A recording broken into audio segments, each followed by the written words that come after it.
fires one towards the goal. That's going to be gloved by Travis Ridgen. Well, this is more like it. This is Slangin' the Biscuit. Here's Travis Ridgen and Dave Wheeler. I think that's maybe like the first ever 3-time guest on the podcast. Yeah, hey, chuck it up, man. Like we've had a couple 2-timers. Pasco's come twice. Muzz has been on twice. Nobody's ever been on 3 that I can think of except for you. Rockin'. But the tunes? And all in person, too. Yeah, absolutely. Well, no, we had the first one we did was on Zoom. Yeah, you're right. We did do a Zoom one, the first one. And that was really successful. And then we did the one in person with Booj, but you were... That was like COVID time, wasn't it? The first one? No, second one. Second one was fall of 22. First one was spring of 22. But the second one you were super rushed. Yeah, that's right. That's right. Yeah, that's right. And then, I mean, for this one, we have all the time in the world. So, you do. Yeah, it's exciting. And you're a doctor this time. You weren't last time. I am. So you're Dr. Jamie Phillips. I am Dr. Jamie Phillips, DPT, Doctor of Physical Therapy, not to be confused with a medical doctor, not that. But yeah, be a physical therapist in the United States is a doctorate level degree. Got that now, and off to the races. I'm starting Ghost Rehab and Performance in Grand Rapids. It's going to be my hockey player focused rehab clinic. Hopefully by the time this podcast launches, we'll be good. But I'm looking at the end of November, start of December for grand opening. But all my social media stuff will take care of that. Well, like we've been friends for years, but for somebody who doesn't know you though, they're hearing all this physiotherapy stuff. Like, who is Jamie Phillips? What does he do? What has he done? Why are you here, more importantly? So I call myself a goalie performance specialist. I made that up, so it's not a real term. It's not a certification. It just kind of encapsulates everything that I do. So I'm a former professional goalie. Had an NHL contract with Winnipeg Jets out of college. That's how we met when I was in Manitoba. Played 4 years of pro. After that, after retired, coached Division I at Michigan Tech, which is my alma mater, where I played. Now I do a lot of things. I coach goalies like privately. I've got my doctorate of physical therapy, so treating athletes, and I'm now coaching the USHL with Muskegon Lumberjacks. Director of goaltending for Fox Motors AAA, which is a AAA organization, the only one in West Michigan. I do some stuff with USA Hockey, so I just kind of encapsulate that under that bulk term.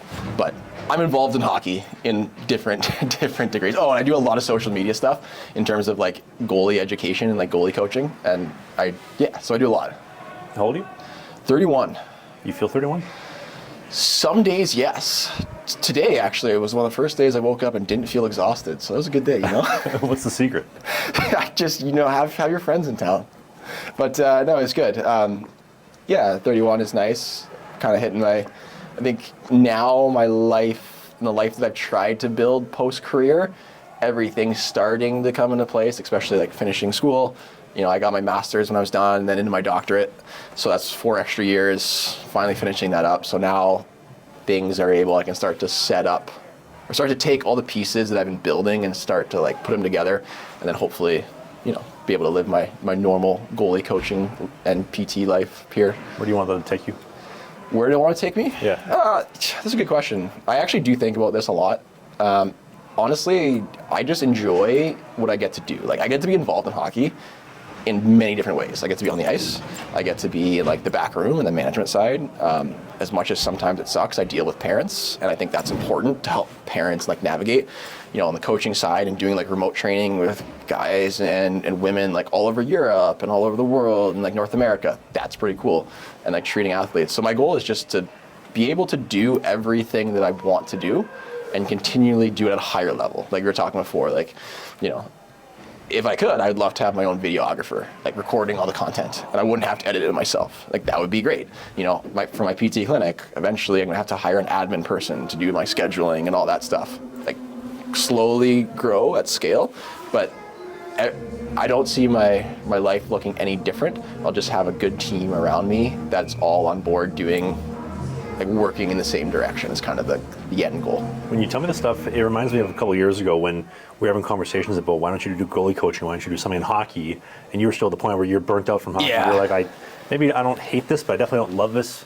I want nothing to do with this. And I said, well, you've built this resume, you've built this status in the hockey community. You've been a professional goalie. You've made a lot of money. Well, maybe not a lot of money, but I definitely didn't make a lot of money. A good amount of money. I made some money, yeah. So why don't you take that and do that with the community? There's a hole in the market, and you said, okay, sure, what should I do? I said, make a couple Instagram reels, and boom, I don't want to take credit for it because it's all on you. It was just I did ask you for a lot of advice. Yeah.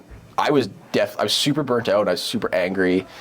I was angry at the game when I retired, but I think I think about it now, and I was more just angry at, I don't know, I wasn't angry at myself. I was just angry at like hockey in general. And, you know, when things don't work out the way you expect them and you dream them your entire life and you give everything for 27 years, it's easy to be angry. And so going back to PT school, I was like, maybe the healthiest thing for me is to not be involved in hockey.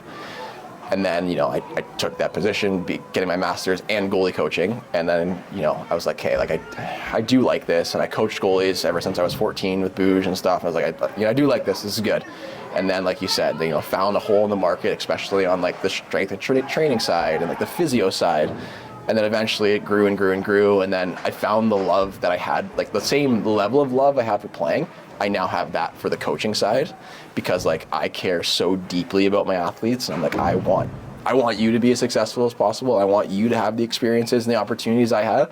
And so that's the awesome part about it. And I'm glad, you know, I look at it now, I'm like, oh my gosh, if I was like, you know, if I was a pediatric physical therapist, like that's not for me, you know, or a geriatric physical therapist, that's not for me. People like my wife is great at it. She loves that. That's not for me. Like, I need to be in hockey. Like, that's part of my identity as a person. And now I can do it in a more, like, hopefully influential role where I can be a positive change in terms of things like we were talking about, like being involved in USA Hockey, like I'm very passionate about mandating, like, pegs that don't suck across the board. The fact that it's not already a thing. Amen. It's crazy, you know. Like one of the first things I did at Fox was we asked the owner, like, can we just get new, like, good quality pegs? Like, yes, absolutely. So we got that. Like, finding different things. I was reached out to a company in Europe today, being like, hey, like, can you guys send me some pegs to test? Like, I need to figure out what the best one is, so that we can implement it across the board, because the game has changed. The fact that the nets just move all the time. Like, I can assure you that in this game, for those listening and watching, we are at one of Trav's games that he is suspended from. Yep. At the game that's going on behind us, they are not using good pegs, and that net is going to come off about 50 times, and that goalie is going to get a warning from the ref saying, one more time and it's a penalty. All right, well, I guess I just won't use the RVH then. Like, I'll just do VHs. Yeah, I just won't make saves. But that's part of it. And so, on my long story, I want to be like a positive change. You know, when we talk about the goaltending side, like, I'm very sciencey based, because like a lot of people just make stuff up. You know, try to reinvent the wheel, which I'm okay trying to reinvent the wheel, but you have to, like, show the receipts too. You can't just make things up for the point of making it up. Well, there's reinventing the wheel. There's a guy that made the Titanic sub who's like, I'm going to use an Xbox controller and I'm not going to test anything. Yeah, don't do that. Like, make sure that you know why you're doing things. And like the big one is like the depth argument, where like I'm a big believer in that you shouldn't be standing in the white ice almost ever, like, unless it's maybe coming in for a breakaway, but even then you don't have to be. And people like lose their mind because they're like, you know, it's a 5'8" goalie.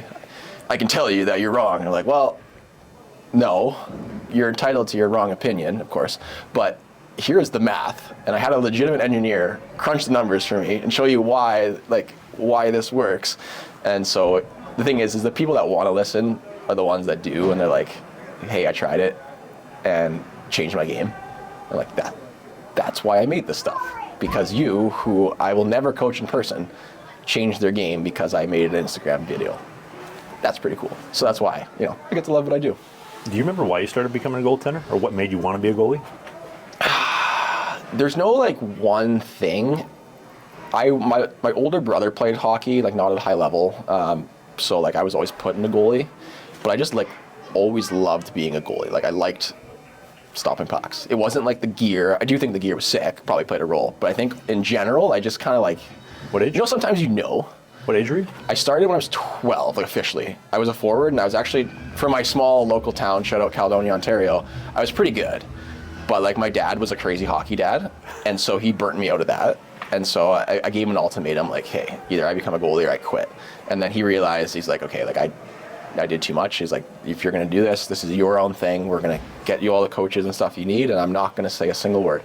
And he kept true to that promise. And one time when I was 15, he did say something, and I said, Dad, don't you ever say that again or I'm quitting. And he's like, absolutely. So one time in my career, he never said anything. And so... Was that to a coach or? No, just to me. Like, I think this was when I was starting to like get pretty good and like play AAA. I think I was like probably dogging off in practice, and he was sitting with the other parents, and he yelled at something at me, and I skated to the glass and I said that in the middle of practice.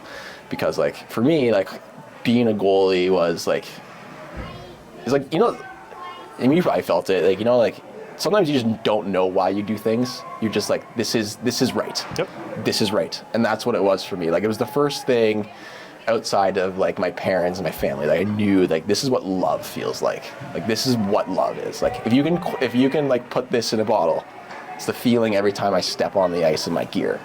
And so that's why it was just, everything made sense. And that's why I was willing to do whatever it took. Like I talked like Derek and I and Boosh, Derek, whatever you want to call him, whatever your listeners refer him to us. Yeah, we'll talk about him later. But you know, he uses me an example of like hard work and stuff, and I usually tell him like I worked too hard. Like I look at it now, and especially as like I train athletes and like athlete management, you probably shouldn't work out 4 times a day. Like it's not good. You need to recover. But 17-year-old Jamie didn't know that, and so he worked out 4 times a day because he just like I thought the more I put in, the more I'll get out, which is true to a degree, but sometimes, you know, in terms of performance, you do need to recover. But when you just love something so deeply, you'll do whatever it takes. Well, what's the old saying? You don't know what you don't know, and you want to be good. Yeah. And it just, well, if I do more, I get more. That makes sense. Yeah.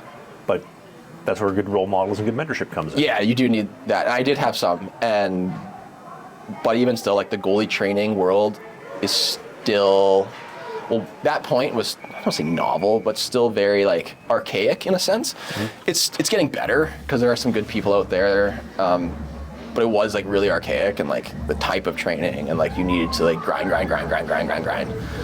But you know, we learn and sports progresses, and the things that other people made mistakes from, I learned from, and the things that I made mistakes from, kids are gonna learn from, and the cycle is gonna continue forever, really. Did you have a guy growing up, like a hero? Like a one goalie where you're like, that's my guy? I loved Cristobal Huet. Montreal? Yeah. Oh yeah, the sickest set of Reebok Premier ones. So sick. The red base? Oh yeah. There's also a goalie, so I went to the Memorial Cup. Well, the 2 Memorial Cups. The one when Quebec Remparts won it, the goalie's name was Cedric Desjardins. He played a couple of games for Tampa, but he was like a career minor league guy. But I remember watching him play, and he was so sick. And like, I was like, this guy's awesome. I skated with him once. There was like a Hamilton Bulldog skate with a pro day on ice, and I won that and skated with him, and like, so he was like, I thought that was the coolest thing. Like this guy's grinding it out. But in terms of the NHL, Huey Price. Like, anyone at our age that doesn't say Carey Price is a crazy person. Like everyone loves Carey Price. But I would assume it was Huey, and then Price came in, and see you later. It's like Toy Story. They threw out Woody, and in comes Buzz. Oh yeah, you're like, this guy is so cool. But actually, Carey Price, I remember, so when the year they won the World Juniors, he was wearing those sick all black Vons, and like won the shootout against the Americans and stuff, and then won against the Russians. He went to Tri-City and then signed, and then when he was 18, he went and won the Calder Cup with Hamilton. And I remember going to watch him play in the first or second round of playoffs with Boosh. It was so weird. Like, you watched him play, and you're like, this guy is special. And I don't know why he was special, but there was something different. He was so good at 18. And obviously, doesn't win a Stanley Cup, but one of the best goalies probably of all time. But I remember seeing that, and you're like, this guy's awesome. And then there's like posters to Carey Price through my wall after that. Do you think he's probably the greatest goalie to ever play that never won a mug? That's a good question. That's a complicated one. That's a very complicated question. I would say he's up in the top 5 for sure. I can't give you my 5, but he did, like, think about his last year when they were in the bubble and they lost. Like, and he was playing through all his, like, you know, substance stuff and the things he was going through. And knee injuries. Yeah, and like, and same with Weber and all that. He came pretty darn close in a year. They should not have been close. Mm-hmm. And I think he has to be top 3 because he won the Olympics, right? Yep. You know, Calder Cup, 2 Vezinas? 1 Hart, 1 Vezina, World Junior as well. World Junior. Like, he's won at almost everything except for the Stanley Cup. And so I think you'd have to say he's probably one of, I guess you can't, technically Luongo's not anymore either because he won a Stanley Cup as a goalie coach. Yep. Yeah. Assistant general manager, but yeah. Yeah. He won a mug. Yeah. So technically he's a Stanley Cup, so he's off that list. Yep. Yeah, I'd probably say yeah. I wonder, and again, forgive me for putting my tinfoil hat on so early in the show. I wonder, he had all the knee injuries, the ankle issues, the substance abuse, and the drug issues that we now know about.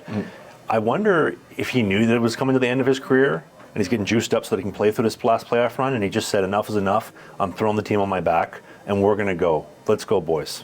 And he did it. It wouldn't. He seemed like I met him briefly at an Eli Wilson camp back in the day at like our World Pro, and Eli Wilson was at World Pro in Calgary.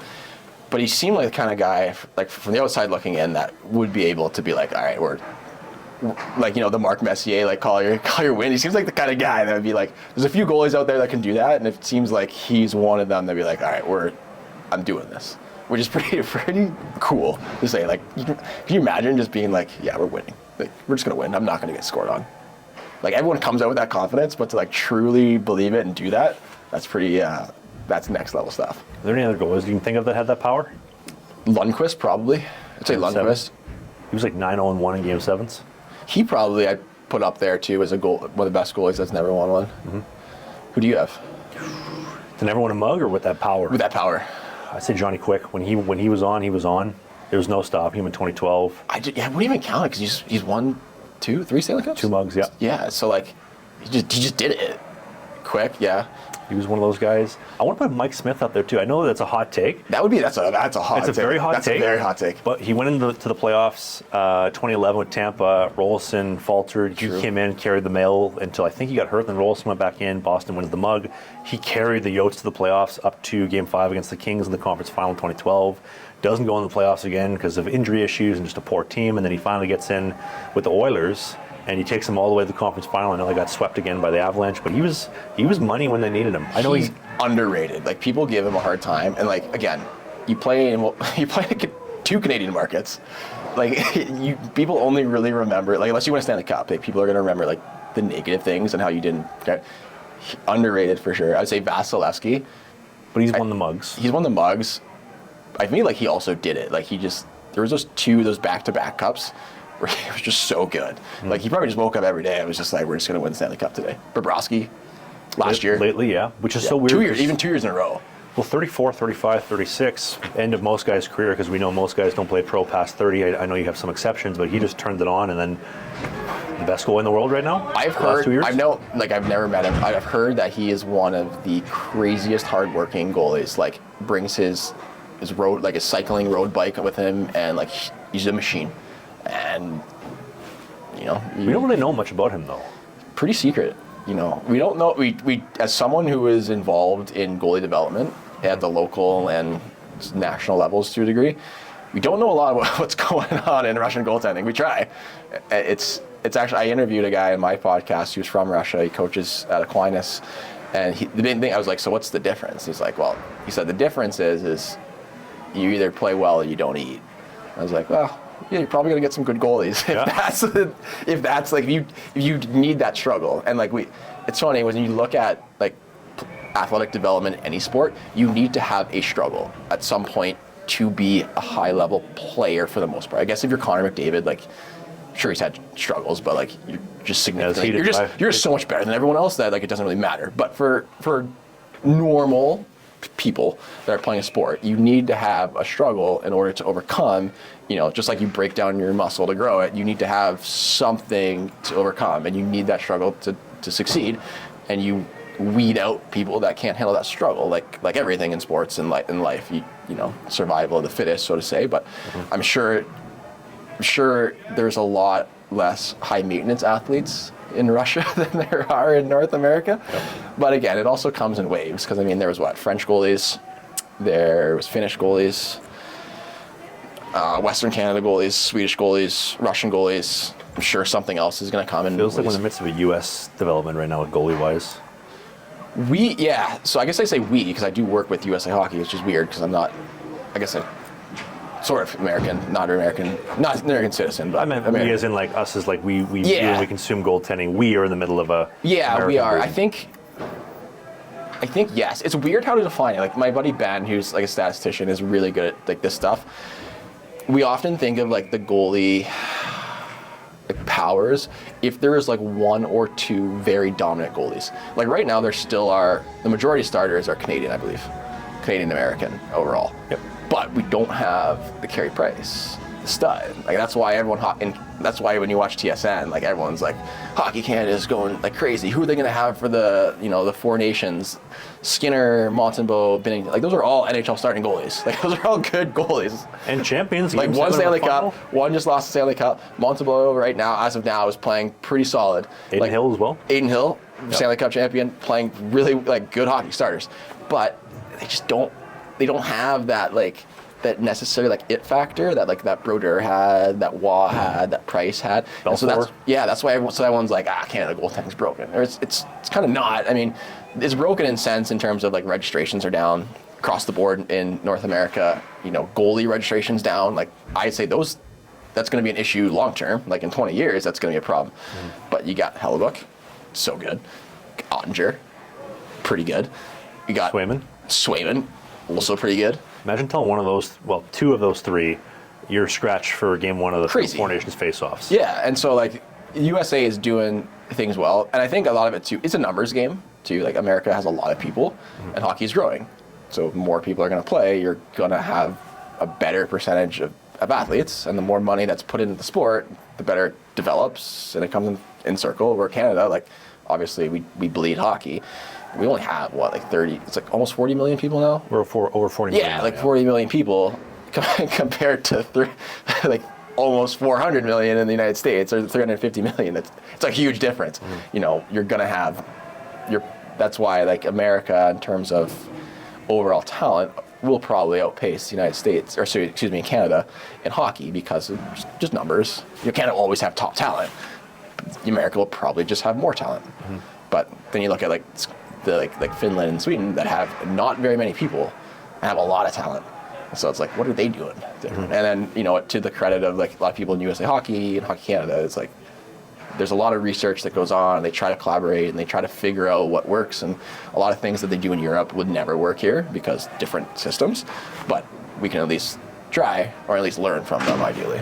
I mean, objectively, just from my own observations, I have to wonder when I see a guy like Vasilevsky. I mean, you can put Bob in there too, only being 6'2", but all these Russians that are coming in at 6'4", 6'5", Vasilevsky being the first that comes to mind. He's faster than everybody else. He's more flexible than everybody else. He has more end-of-range motion than everybody else.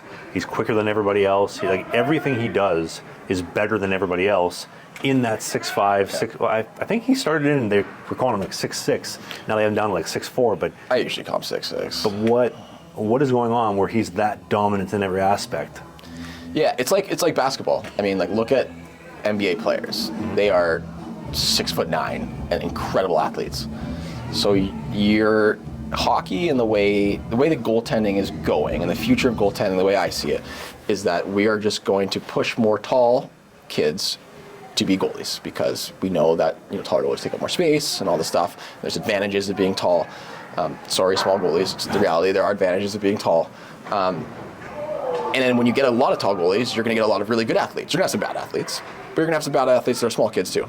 But you're going to have a lot of tall goalies. And so, like, how I see it, but the goaltending as a whole is you're going to have, the average is probably going to get pushed to 6'4", 6'5", but everyone is going to be able to move like a Vasilevsky or like a UC Saros or have this crazy skating ability because you're just getting the best athletes.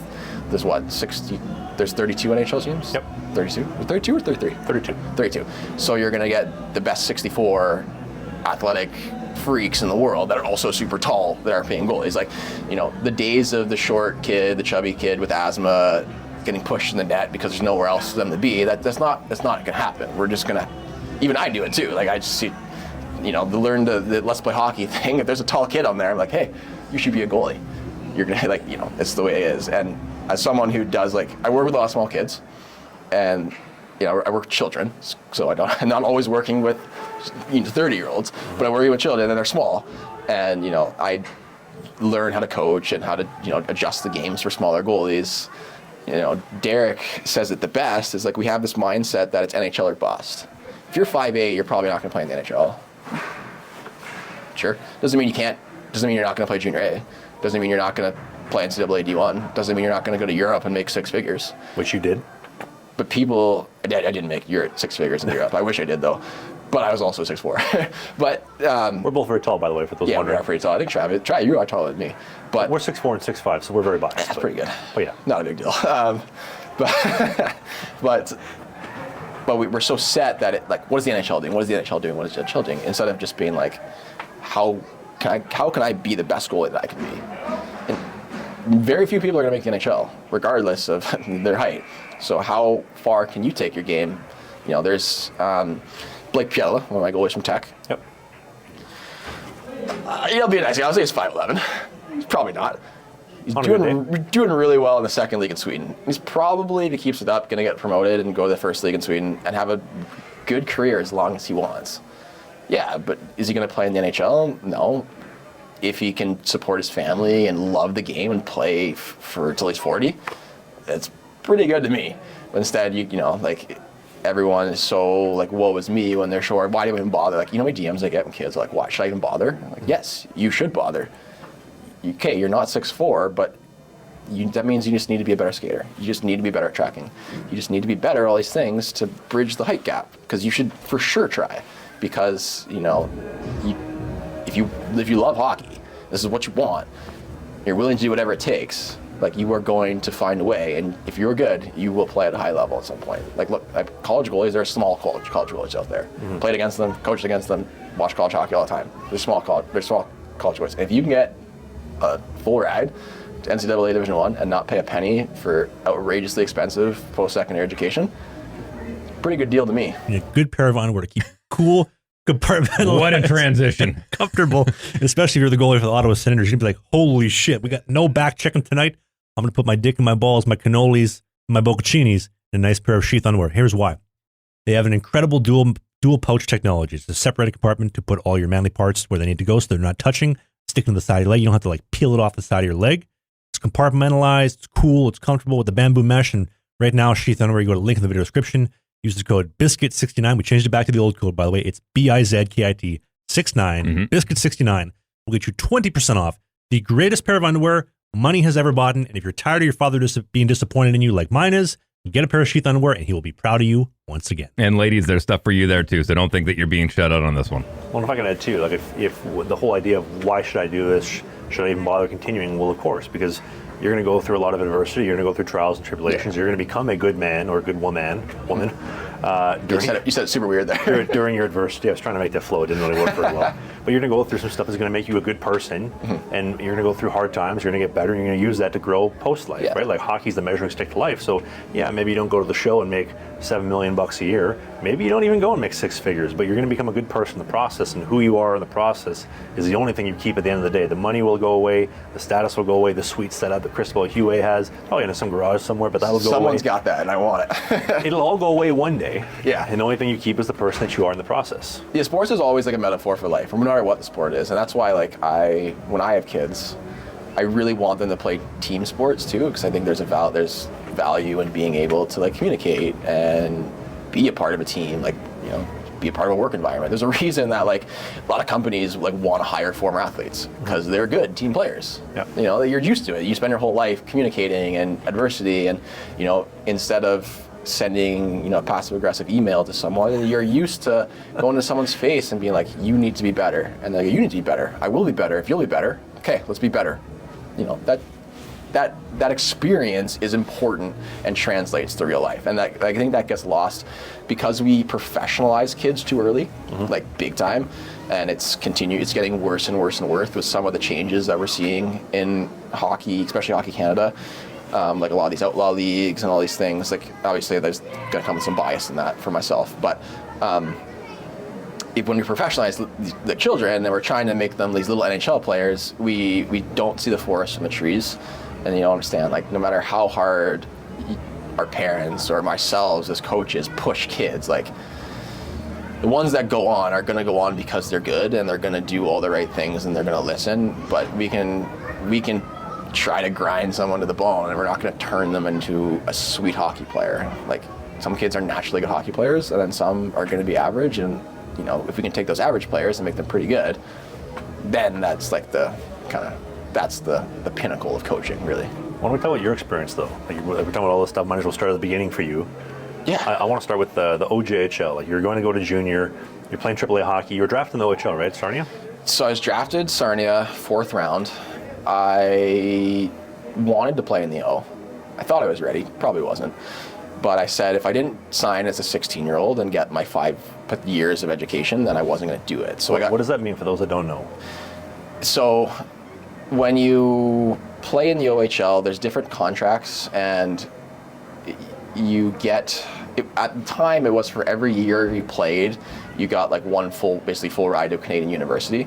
It's a little different now. Sometimes you can just sign and they get all 4 years. It depends on your contract, but essentially, like, I wanted to have 5 years of junior A eligibility and be able to play in Sarnia for 5 years. I didn't make it at main camp, so I went back to, I signed with the junior B team, Welland Junior Canadians. They just signed a third goalie. I ended up playing like two games, maybe 2 or 3 games. I got pulled my first ever junior start, by the way, in a 3-3 tie. So relatable. Sweet. That felt relatable. Good. Yeah, that felt great. Then I was traded to Brantford, who was a dominant team, basically to be a backup. I think I got like 2 more starts there, but it was a pretty good thing because, like, really old team. Daryl Borden was the goalie there, former NHL guy playing junior B, former OHL goalie there, and just being around and like learning was important. And I also learned like what not to do. Like I learned like every kid, like, you want to be a junior hockey beauty. Like, you want to be at that point, there wasn't Zins around then, but you wanted to be packing a dip and spitting in a cup and being sick and talking like a hockey player beauty. But I learned that, okay, that's not what I want. And, like, a lot of these guys are aged out of the O, and this is it for their hockey, and maybe they're going to go to U Sports or whatever. That's not what I want. And so I I got to take things a little bit more seriously. I got to dial it in. So I was fortunate enough, I got an opportunity through my advisor, agent at the time was Kyle Dubas, Keefe connection. Not bad. Said, Dubas, like, look, go watch this kid. Keefe drove from Ottawa to Montreal to watch me at a goalie camp. Sheldon Keefe did? Yes. Okay. And was like, sure, we'll sign him as a backup. I said, we can't promise him. He said, I had offered a team from Canada in the same league for 15 games, and then I had an offer from Keefe that said, I can't promise you anything. And I said, you know what, I'm going to take the I can't promise you anything. One, I have a feeling about this. I have a feeling, and he said, you play well, we'll play you. What team was that? Pembroke Lumber Kings. And this is because of Dubas' recommendation? Yeah, Dubas said, look, just go watch him. If you don't like him, don't sign him, but just go watch him. And I played well. And again, we talked about, like, always, like, you never know who's watching. I got signed to Junior A and won a national championship from Francois Allaire goalie school. Like you never know. And so played. Keefe brought in, I think, 6 different goalies throughout the year, tried to beat me out. I took their spot, or kept my spot, played a lot of games. They ended up getting a 20 bomb, and he played really well in playoffs. So he won a national championship. Was traded to the BCHL after that as a request because Keefe gave me the option. He's like, hey, we're bringing back the 20. He's coming back for his overage year. You can stay and be a backup, but I can't promise you games, or I can trade you. And I was like, yes, I'll ask for a trade. Can I go to the BCHL, the best league in Canada? That's where I want to go. And so he was able to set that up. It was great. Went out there, played really well. Was 2 shutouts away from breaking the league record by Christmas as a backup, which is pretty sweet. Then I committed to Michigan Tech University for the following season. So at Christmas, I committed. And looking back, I should have played another year junior, but Phoenix Copley still plays in the NHL, or the American League, was there. And I was like, well, it's probably best to become as freshman, because that way we can battle it out. That makes more sense. I don't want him to be a sophomore and me be a freshman and I just don't play. So I wanted to come in next year. And then when I got back at Christmas, I just didn't get any starts. And we were losing like every game. And it was so weird because I was going for like winning every game, and then we were losing, and like Mags wasn't doing the greatest. And eventually I got Sean McGuire, goalie partner. Goalie partner, drafted Pittsburgh, great goalie. Boston College, right? Yeah, BU. And we were struggling as a team, but I wasn't getting starts. And it was kind of like, I went from like winning every game to not playing. So I went in the coach's office and I was like, hey, like, why am I not playing? And he goes, Jamie, I'm gonna be honest with you. I'm not happy that you committed. We wanted you here for another year. So we're not gonna play you anymore. McGuire's going to BU, and you're going to a school no one's ever heard of, and he's going to represent this program better. And I was in shock as like a 18-year-old kid. So I was like, can I get a trade? And he's like, we'll see what I can do, but no promises. So he basically waited. What team is this, by the way? This is Powell River. Powell River, yeah. So he waited to the 11th hour and called me and said, we have a trade for you in the OJ, and it's not where I wanted to go. I wanted to stay in the best league possible. It's like, I have a team in the OJ, and if you don't take this deal, the deadline ends in 10 minutes. So you're either take it or you're not playing hockey the rest of the year. So I took it. I didn't have much choice. I definitely remember crying in my billets because I was like, this is unfair. This is stupid. This doesn't make any sense. I was loving it. My billets were great. Everything was awesome. I was playing sick, scholarship. Everything was going up, and then that happened. So I ended up going to the OJ. What team? Junior Canadians. They picked me up to make a playoff push. I think we needed like 11 out of the next 13 or 14 possible points. And they're like, look, you're coming in with juniors, like, you've won national championship, you're going to be a leader, we're going to make you a captain. Like, we need 11 points. You got 11 points. How did you get there, by the way? Because you're based on Vancouver Island. So Powell River. The owner of our team was very wealthy and a great guy, and his son was on the team and just good friends to this day. And so I hopped on a plane and flew. What did you fly?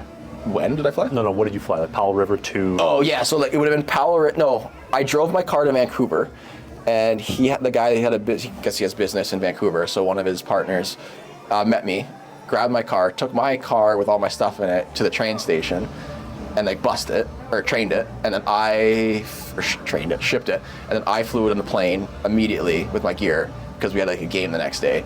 And so we ended up getting those 11 points, going and making playoffs.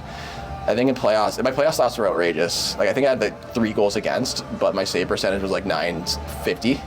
It was just like getting shellacked for shots, and we upset the first round and lost in the second round. But when I was getting like 60, 70 shots a night, and there just happened to be a scout from the Winnipeg Jets there, and I was like, this guy's pretty good. The Heisinger?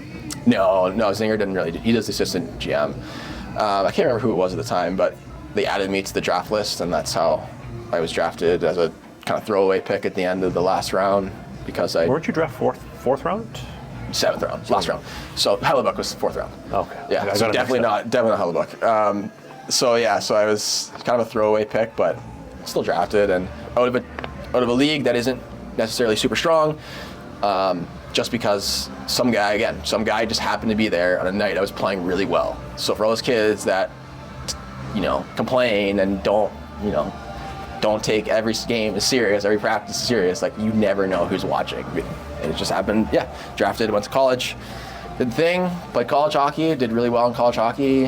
I think I talked about how the Jets didn't want to sign me and then eventually signed me. We've talked about that before, and then... We'll get to that again in a second. Okay. But so, you're drafted before you even shown up to Michigan Tech, officially, Yeah. Right? Yep. Okay. So then you go to Michigan Tech, you're behind Copley for 2 years, and then the last 2 years, the stats were like, your last 75 games, So you put up like a 928. Yeah. Like, that's NHL. That's literally almost every game, Kiprusoff style, playing 75, 80 games, and you put up a 928. That's incredible. We were a good team, give them credit. College hockey is very defensive structured, but I was also a very good college goalie. Like, I can say that now, like, it sounds cocky. I can say that now because it's been like 9 years since I played college hockey. I was a good college hockey goalie. If I wasn't drafted, I probably would have signed after my junior year to a team that wanted me, and the story might have been a little bit different. Might not be here. Might not be here. Unfortunately, that is the part of being drafted, is they own your rights your whole time, and if they don't need you, they don't need you. The Jets didn't really ever need me, and so that's part of filling a roster spot. Well, so let me just back you up for a sec, because you mentioned this on the first show that we did. Yeah. So the Jets draft you, they own your rights during your entirety of college. Yes. There's no anybody else gets any pickings. Yep. But then you also mentioned that if you're an actual free agent, you're a free agent July 1st, but in the NCAA, you're a free agent August 1st. 15th, I think. Whatever date it is. Yeah. After. Later. So you're at a huge disadvantage. Huge disadvantage. Especially playing so well. And especially when you're playing so well and you're property of a team, like, the other teams don't have interest in you because they're like, why would they not sign him? So, like, it just sucked. So I remember at that point, I told myself that if I didn't sign with the Jets, which when they said straight up, we're not going to sign you. So I was like, okay, like, I'll probably sign like an American League deal. I think Texas Stars were interested. I'll just sign an American League deal. I'll play for 1 year, and then I'm going to pack it up and go to medical school. And that was the plan. until they offered me a contract, and you're not gonna not get Randy Jackson's autograph, you know. I would have done the same thing. Yeah, you're not gonna take it, and so that's why. And then I took it, and I thought like, hey, you work hard, you play well, you're gonna get an opportunity. Worked hard, played well, didn't get an opportunity, and like again, like everyone in your last episode. Hold on, though, before we get to that point, I want to take it one step at a time. Okay, so many steps, man. So, were you a Mike Richter nominee or no? Twice over, yeah. Never won it, but I was. How many nominees are there? There 5 or there 3? 3. So who are the other 2? You remember? One was Zane. So Zane McIntyre, who went by Zane Gothberg at the time, he won it. He changed his last name? He did change his last name. Is there a reason why? I don't know. He's North Dakota goalie, right? Yeah. So he did change his name. I don't know why. Interesting. And I can't remember who it was the next year, but 2 years in a row I was Final 3. Again, like, I had my own beliefs, so I didn't win it, probably because I just went to a small school no one's ever heard of or cares of. But I'm obviously going to say that. And then again, I'm with 2 other like really good goalies. But again, I was, like I said, in college hockey, like I was really good, and I would have been a free agent, big signing if I wasn't drafted. But you don't know that. You live and you learn. But so you're number 2 for both years for the Mike Richter? In the top 3, whatever. They don't tell you though? They don't rank it. They just give the winner. Okay, and then but do you remember when you signed the contract for the Jets? I did. Yeah, I do. What happened? So I was on a weekend getaway with my girlfriend at the time, and I forgot my phone at home. And Where were you going to? Just Marquette, so like 2 hours away. We were just doing like a little day trip, and I forgot my phone. And all of a sudden, my dad is blowing up my girlfriend's phone. He's like, "You got to call your agent." And I was like, "I don't have his number. It's on my phone." And then so I was basically talking to Joe Dayoff and all these people and my agent all over the phone on my girlfriend's phone, and then we're like we gotta cut this short and drive home. And in a gas station, I talked to my agent, like, "Do you think I should do this? Like, the money is like, it's not." What did they offer? So full AHL money, so 70 plus 62.5 for 2 years. Yeah, okay. Signing bonus, because I was too old for a 3-year because it goes by age. And what's the age cutoff for that? 24. 24 has to be a 23 or 24 is a 2-year. Anything under that's 3-year. Above 25 or 6 is a 1-year deal. And so I remember the money was like, it wasn't a max salary or anything, which I thought I deserved because of my college play. What was max? 90,000 signing bonus at the time, I think. 90. Here you go. Here's 90 G's. Yeah, like here's pre-tax 90 G's, and then, but I got max AHL money, which is 70,000, which is pretty good. And I remember, and my agent Todd was like, "Yeah, just sign it." And so I signed it at the holiday gas station in the UP, man. And I was like, "Yeah," I just went home, and I was like, "This is crazy." And then I had training camp 2 days later, and not gonna lie, I was not in good shape because I thought I wasn't playing hockey next year. And they blew up my ankle. I was out for 8 weeks. This is the first season that you played in the American League, though. Yeah, and so actually I blew up my ankle at training camp. I caught an edge in one of the prospect games, or the development camp games, and I remember skating up, and I can't remember who it was on the bench. I don't know if it was Jamie Roy or Mike Keane. I think it was Mike Keane. I was like, "Hey, I think I broke my ankle." And I was like hobbling. He's like, "Then get off the ice." And I remember it was like, like you ever like you seriously hurt, like that adrenaline rushes through you, and you don't feel it till you hurt, so you stop. Yeah. And I was like, "This hurts," and it was like a double ankle sprain. It was like high ankle sprain and a low ankle sprain. And like knowing what I know now, I would have rather just broke it. It would have recovered was faster. So the rehab with that was crap. Fortunately, I got to go back to school and had good treatment. But I played with a really painful ankle for the first 4 or 5 months of the season. Like it was not good. But boy, did my ankle hurt. You couldn't tell from the stats? Yeah, no, stats were good. I was really good in the coast. What did you do with that signing bonus money, though? Nothing. You get 90 G's US? I didn't get 90 G's. What did you get? 62.5. So 62,500, and then plus my salary. So you sign and then boom, there's 62 G's in your account? Yeah, most money ever, I think after tax, it was like $40,000. Most money I've ever seen at a point where I actually made zero money. So, yeah, I remember I had a check, and I went to the bank, and I was like, "Hey, how large of a check can I cash?" We're trying a big bank, big check. Yeah, trying to drive a Range Rover. I didn't spend really anything. I've always been pretty either cheap, frugal, whatever. I've always known that like hockey there's always going to be an expiry point in hockey, whether I made $100 million or I made what I made. So I didn't buy, I didn't go buy a Jeep or Grand Cherokee like every entry-level guy does, or a sick car. No crazy vacations. I went on a backpacking trip with my girlfriend at the time to England, to the UK, and like a couple grand, wasn't anything crazy. Other than that, like I saved it, put it away, had some good investments, used that money to help me go back to school, because $150,000 physical therapy program is not cheap. Alongside like the money that I made from online, like my online coaching and stuff. But yeah, I still have most of that money. It's in my don't ever touch till I retire fund, which is really cool because I have that, but I never like blew it. I had my crappy Nissan Altima until last year that I drove from sophomore year of university until last year. Rocked it. Thing went from Florida to everywhere and back. And yeah, like money, I don't know. I think my parents were pretty good with money. I think they definitely were smart with it. They had good people. They're good with theirs. I was surrounded by good people too. Like that put like the fear of the 30 for 30 broke in me, and I didn't want that. And I also like I'm a pretty simple guy. Not like not buying a barn and raising sheep and cattle, but I don't really need a whole lot to feel fulfilled.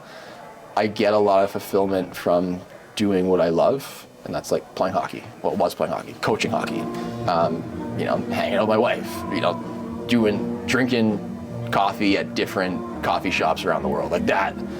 Okay, the $6 for the spread, like a latte, I can swing that. Yep. That's what fulfills me in life. I don't, as much as a Range Rover would be cool, only if I can truly afford it would I buy that. Like I don't really go outside my means, and I knew that like, hey, I might not play in the NHL. I feel like I'm going to, but I'm not. I might not. So I'm not going to spend that money until like I have it. And I think I look back now, I'm like, oh my gosh, like thank goodness. Like if I had $0 in my bank account when I retired, like a lot of people do, and that would scare the heck out of me. Because right now I'm like, like I'm not rich, but I can pay my rent and eat food, which is pretty cool. Which is most important. Yeah, like which is great. And like I said, I was able to go back to school and not have to take out loans. And like to be able, like I had classmates that are probably never going to pay their loans off. Like undergrad, doctorate, $250,000. Maybe if they pay it off when they're 60, 65. Fortunate enough that hockey gave me the opportunity that I don't have that. I just start working and make, and not have to, pay back, Sally Mae and whatever the loan organizations are. Well, the reason I ask you is, and this is something that's fascinated me the last like year or 2 years of my friendship with Matt, is Muzz and I talk money all the time. Like anytime we talk, we're usually talking about money or business or stuff like that, which is so interesting because you think talking with an NHL goalie, you talk goaltending, but we talk the complete opposite.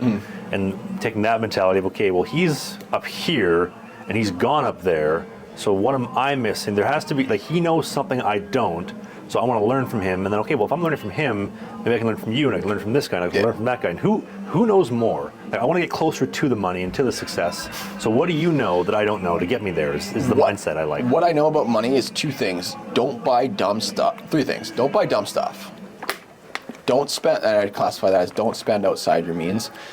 And hire experts that are good at managing money. Like I'm not going to claim that I'm not the one making trades and things like that with my investments. I have an investment person for that because I don't know. Just like you're not going to hire an accountant to coach your goalie. You hire experts. And so like a goalie coach to do your accounting. Yeah, like for me, like I just, I let other people, the people I trust, that are people who are good and this is their job, manage my money. And yes, you give a percentage of that. That's part of investing, but just like you have to pay for coaching and do these things, that's part of their job, and that's why they are experts at it. So I say, like, seek expert help, and if you really want to do it yourself, consult with experts too. And that's the thing, that would be the biggest thing. But obviously, Murray and I, different tax brackets, significantly, but But there's a common denominator there. You're both pro goalies, played at the highest level possible, even though you didn't play 200, 300 NHL games. You played, well, you dressed for NHL games, which is close enough. You made some good money, and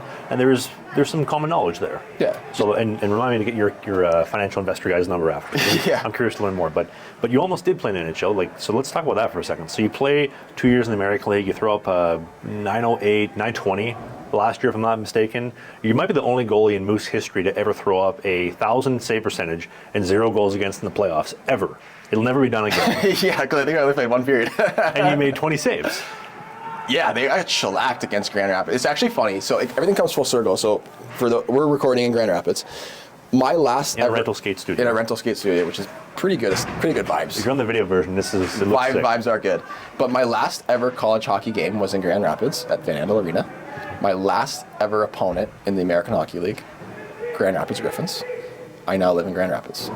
And we're podcasting Grand Rapids. It's weird, but it's weird, and like, I love it here. Like, this is awesome. This is where I want to stay. Like, this place is great. What were we going to talk about? Sorry, I off track. The NHL call-up. So Oh yeah. Well, there's the playoff performance of you have the best stats that'll ever be done by a Moose goalie. Can't beat that. I mean, unless a miracle happens. Unless someone gets 21 saves in one period. And then never touches the ice again, Yeah. which is historic. But so you get called up to the Jets though for like a couple of days. Basically their first ever playoff run post Atlanta. Yeah. 27 As a black ace, I was called up during the year as kind of like a paper transaction first, which is actually, this is a story I've never told anyone the story. We were in Laval, and I remember we were at like one of the malls close to the hotel, and Zinger had called me and it was like, hey, this is what's going to happen. We're going to call you up. You know, it's the All-Star break, so you're going to get to home, but you're going to get NHL money and all these things. And I said, do I have to get called up? Which sounds stupid. And I say that now, and the words come out of my mouth. I'm like, that sounds so stupid. But I was this mindset that I was always one good game away from like earning a reputation of being great. And I think that there was a plan for me to start when I was in one of the games in Laval, and I wanted that. So like I wanted to start that game in Laval and win and do well, and then people being like, okay, yeah, like Jamie can play, he's got it. And I was willing at that point to give up over the course of a couple of days, like 5 figures of money, because I wanted to stay in the American League and play a game and do well and earn that. But it wasn't about the money though. It wasn't about the money. It's like, yeah, but that's just the way I was wired. Like, I always just wanted to earn my spot, and I always thought that like, if I do this, I'm gonna be better. And if I do this, I'm gonna be better. And you know, we talked before in the past where like, you know, they said like, you did everything and you earned an opportunity, we didn't give it to you. Which we'll get to. Which you didn't get to. But that was my mentality.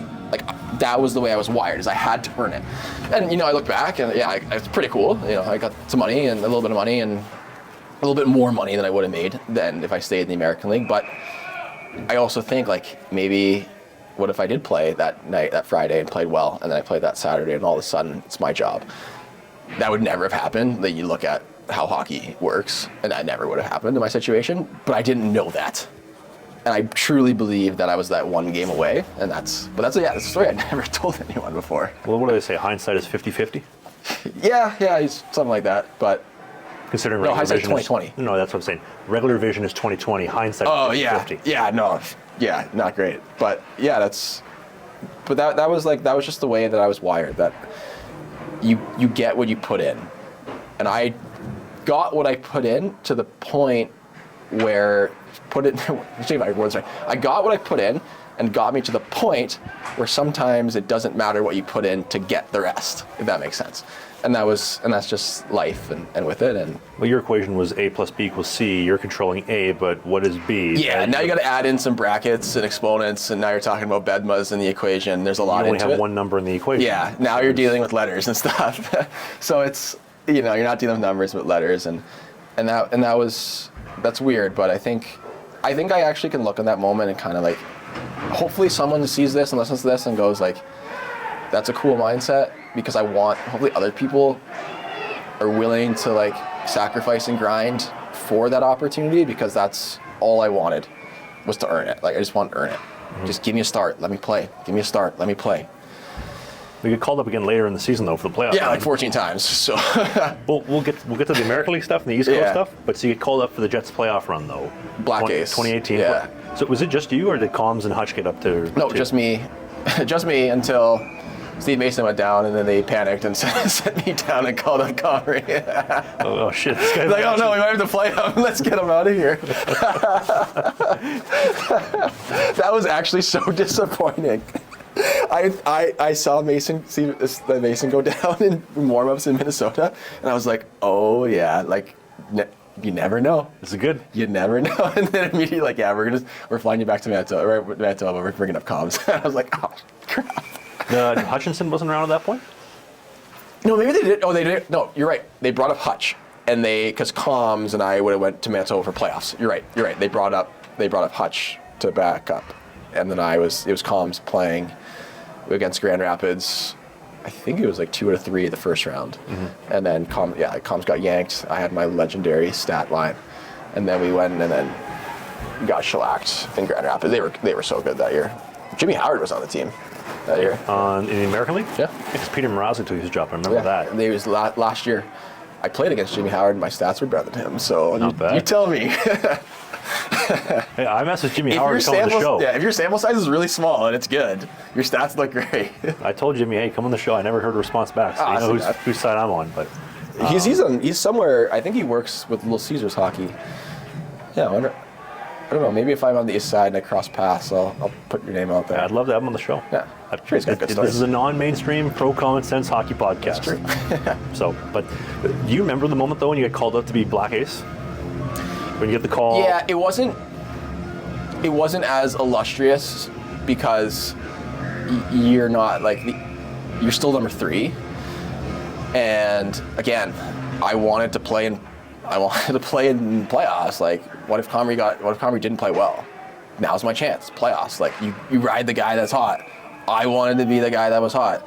So I would have rather have stayed in the American League and waited for an opportunity that probably wouldn't have come. We don't know that. We don't know that, but probably wouldn't have come. But I was willing to risk that because I wanted to earn it. I wanted to put up some numbers so that I resign or someone else signs me and I get that NHL opportunity. But that's just the way like I said, that's the way I was wired. Mm-hmm. Do you remember though? So you get called up. You're on the private jet to Minnesota. Oh, the Buff story that everyone on the internet. We can redo those ones. I was going to ask, what did you order on the plane for food? But yeah, we can talk about Buff and Patrick Laine too. I definitely ordered lamb because I'm a big lamb guy. And remember the options though? So actually, no. Why don't we do this? Take me from start to finish. So you get called up. You go to the James Richardson International Airport, right? Yeah. I'm assuming. Whatever the private. I think they fly to the same airport. The Winnipeg Airport. Yeah. So you load up. Everything's loaded up. You're sitting on the plane. You decided you had to sit at the back with Big Buff? I didn't decide. I was told because they travel with media people in the playoffs, and so the only seat was Buff's seat beside him, and typically he gets his own, and he was sick. And I just felt like an absolute peasant. And you go listen to that episode. I tell the story. Why don't you retell for anyone that doesn't? No, I know. They're already here. They're already here listening. It's true. So like basically he was sick, and he was giving me a hard time, as one should, to a rookie peasant like myself. And the problem was, it was like, well, at least this is like a quick flight. This is like an hour flight. I can be the rookie peasant for an hour. Yeah, when a 1 hour flight turned into a quick 13-hour flight because of the weather, and we circled and stuck in Duluth, and it was pretty brutal. And we actually flew back to Manitoba, and then didn't even leave till the next day. But Buff was like, my phone's dead, I need to use yours. And I didn't have full service. I was still on my parents' plan at the time, and it didn't have unlimited data in Canada, only in the States. So I was like, I can't, I don't have data. And he's like, to be fair. You said it to him. Yeah, to be fair, when I'm sick, I am the most miserable person to be around.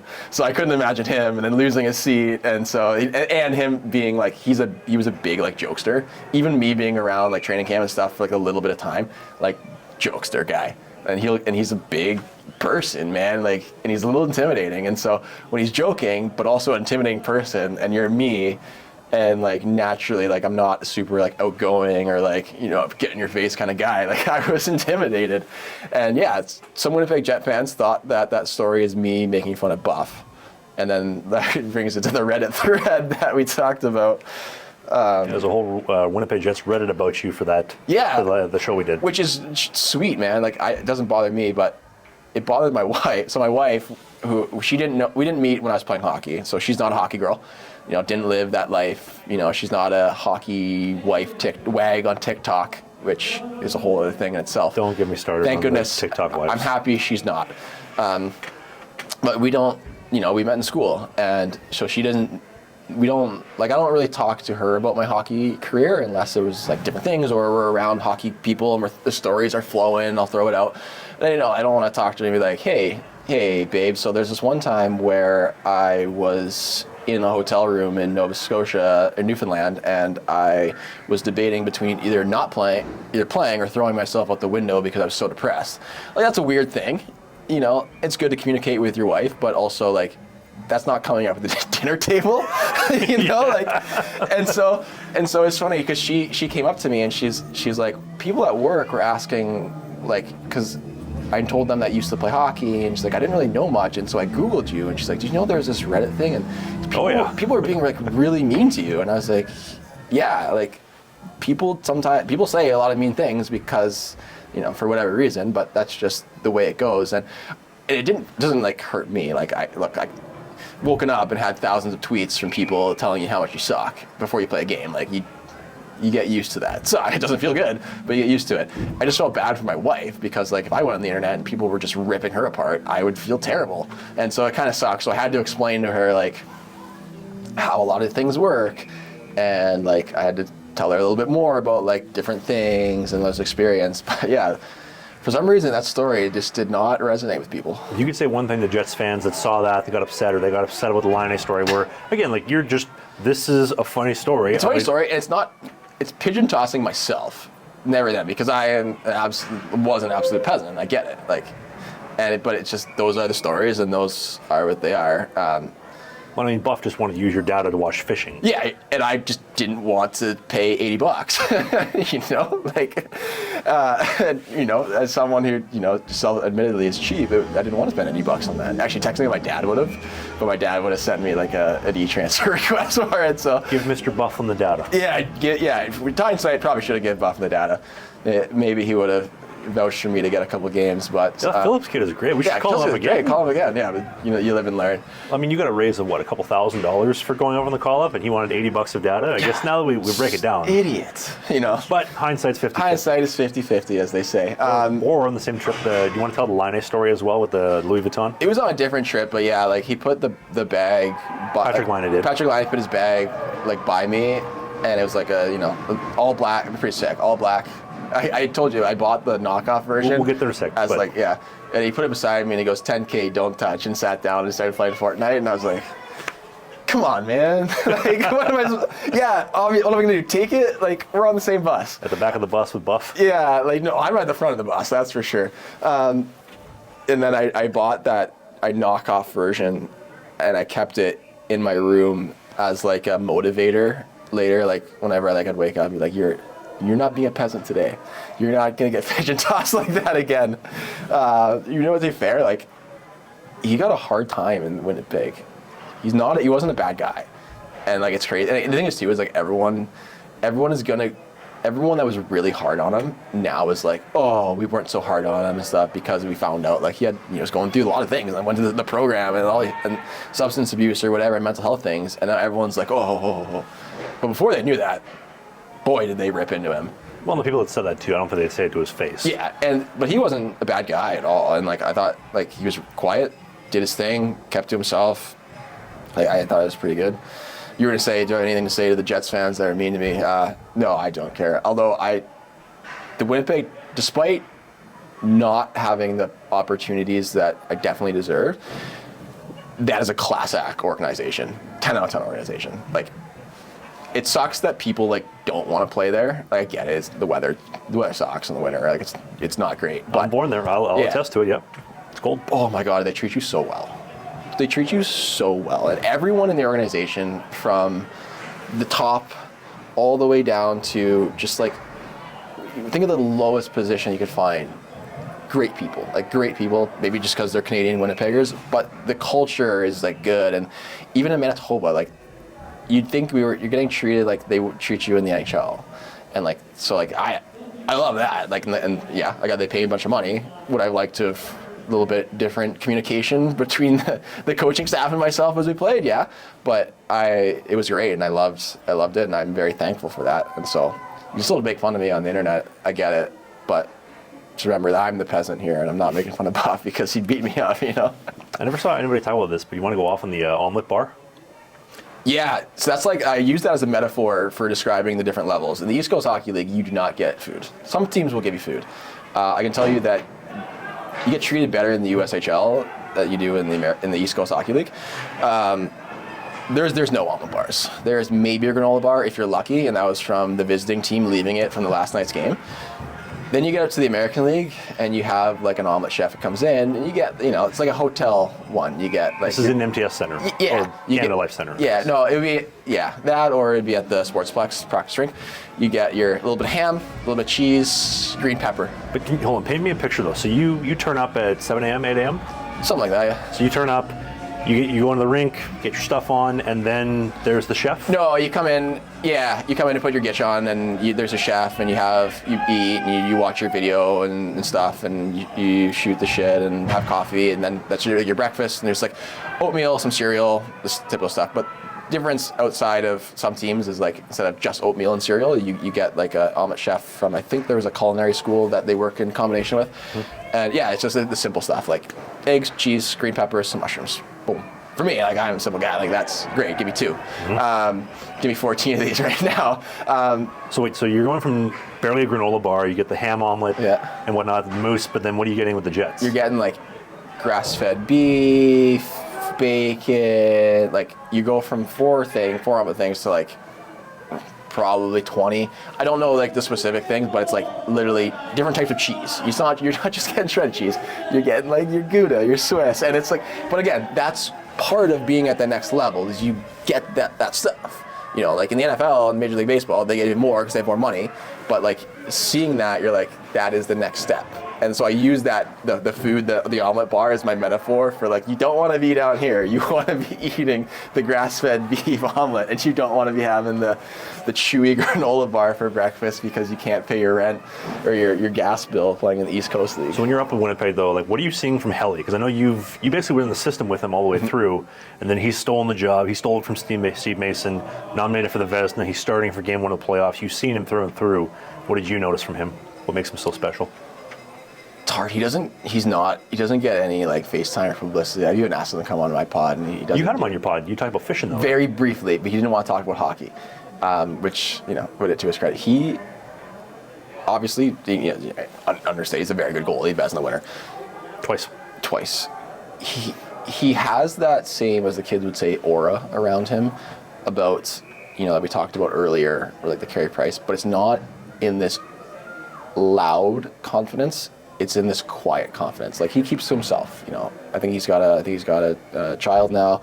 By the time he didn't, and it was just hanging out with his girlfriend or fiance at the time, his dogs, fishing, very simple. But like, you don't get a read on him. You just know like, this guy's good. Funny guy.